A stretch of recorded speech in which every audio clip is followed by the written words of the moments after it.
उलझने उलझाने का समय नहीं है।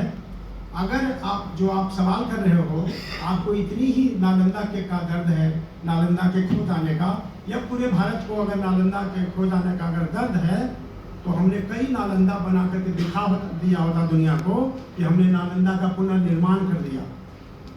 हमें पता है जापान के कई शहर आपको दूसरे वर्ल्ड वार में मिटा दिए गए थे। आज शहरों की स्थिति देखिए, आज पूरा उसी तरह से खिल रहे हैं वो शहर जो मिट गए थे। तो आज मुझे नालंदा की अगर नालंदा की बात करनी है तो उसका पुनर्निर्माण के लिए हमें संकल्प लेना होगा, बढ़ाना होगा। नालंदा की ऐसी कौन सी, मैं 2 मिनट में अपनी बात समाप्त करना चाहूँगा, बहुत सारे वक्ता हैं और समय का भी तकाजा है। नालंदा में ऐसी क्या खास बात थी जो पूरी दुनिया को बरबस नालंदा की चर्चा पर आना पड़ता है बार बार, और भारत में ये सवाल और ज़्यादा मौजूद है, ज़्यादा रेलेवेंट है। नालंदा की चर्चा भारत में और महत्वपूर्ण हो जाती है। क्यों? और शायद इसलिए कि शिक्षा के क्षेत्र में भारत ने कभी सर्वश्रेष्ठ प्रयोग किए थे, और उसका प्रमाण है नालंदा। तब से आज तक भारत शिक्षा के क्षेत्र में नालंदा की ऊंचाइयों को छू नहीं पाया है। और मेरा तो ऐसा मानना है कि पूरी दुनिया नालंदा, प्राचीन नालंदा विश्वविद्यालय का जो गौरवमयी इतिहास था, वहाँ तक आज भी दुनिया नहीं पहुँची है। दुनिया के महानतम विश्वविद्यालय हैं ऑक्सफोर्ड, कैम्ब्रिज और हार्वर्ड। बहुत सारे विश्वविद्यालय हैं जिनको आज दुनिया के स्तर पर जाना जाता है, पर नालंदा था। ये विश्वविद्यालय नालंदा के पास नहीं पहुँचे हैं। क्यों नहीं पहुँचे हैं? किन कारणों में नालंदा श्रेष्ठ है अभी का हार्वर्ड, कैम्ब्रिज और ऑक्सफोर्ड से? इस मायने में भी कि नालंदा में जो ज्ञान सिद्धांत के रूप में दिया जाता था, उसे व्यवहार में उतारा जाता था। मानो अगर एक छात्र को अगर ये शिक्षा दी जाती है कि झूठ नहीं बोलना है, तो दे मीन्ट इट, नहीं ही बोला जाता था।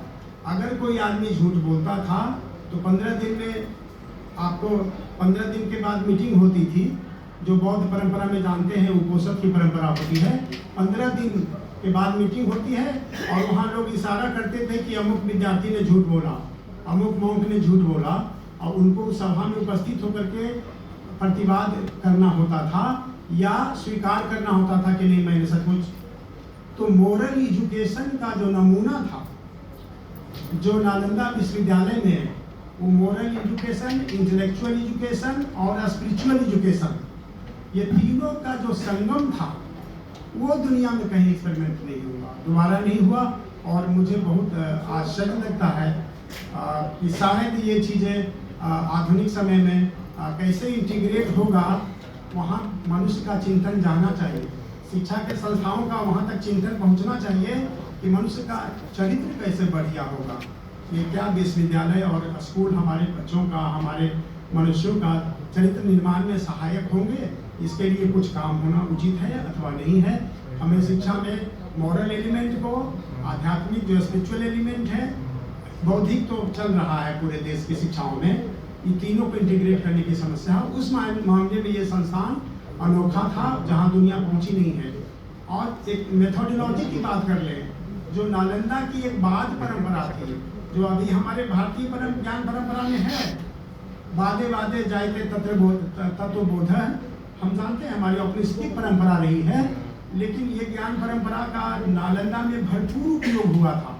पूरी अमेरिका और पूरे यूरोप के देशों में एक्सपेरिमेंट हुआ है, जिसमें बताया जाता है कि टीचिंग मेथोडोलॉजी सर्वश्रेष्ठ क्या है, पढ़ाने का सबसे बढ़िया तरीका क्या है, या ज्ञान प्राप्ति का, कि आप पढ़ करके दूसरे को पढ़ाएं, समझ के समझाएं, इससे 80% लर्निंग हो जाती है। वो परंपरा नालंदा में विद्यमान थी।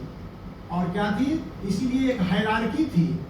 जूनियर विद्यार्थी को सीनियर विद्यार्थी पढ़ाते थे, और सीनियर को समस्या होती थी तो गुरुजी सामने होते। ऐसा नहीं कि गुरुजी जो महान ज्ञान के सागर हैं, अब पता चला बच्चे को ABCD पढ़ा रहे हैं, ये परिस्थिति, ऐसी स्थितियाँ नहीं थी। तो अलग तरीके से एक तरह से पूरी स्थितियाँ थी नालंदा की। तो नालंदा कई मामले में मैं 1 मिनट बात करके समझ, एक सिंक्रेटिक नॉलेज सिस्टम वहाँ था। अलग अलग परंपराओं को, जैसे बौद्ध, जैन और अलग अलग ज्ञान की परंपराएं जो थी, जैसे मतलब सनातन परम ज्ञान की परंपरा थी, उस सबका सुंदर समन्वय था। आज हम जो पश्चिम की जो शिक्षा का मॉडल है, वो चीज़ों को कंपार्टमेंटलाइज करके पढ़ते हैं, उसको तोड़ तोड़ के विभाज्यवाद जिसको कहते हैं, क्लासीफाइड करके कहते हैं कि बोटनी है उसका एक्सपर्ट बनेगा, ये इंजीनियरिंग का है उसका एक्सपर्ट बनेगा, लेकिन एक इंटीग्रेटेड जो अप्रोच होता है लाइफ के प्रति वो नहीं है। और हमारी पूरी शिक्षा से, भारतीय ज्ञान परंपरा में जो शिक्षा है वहाँ के, उसमें से एक एलिमेंट हमारा मिसिंग है, बहुत ज़्यादा मिसिंग है, जो लाइफ स्किल होता है, जीवन जीने की जो कला होती है, जो पूरे आप पढ़ेंगे उसका। स्वयं का डायरी अगर आप पढ़ें, हमारा स्वयं के पीछे मेरे लगा हुआ है, उसका पूरा प्लेट में बना के रखा हुआ है। स्वयं की डायरी पढ़ेंगे तो 7वीं शताब्दी का भारत आपको नज़रों के सामने नजर आएगा।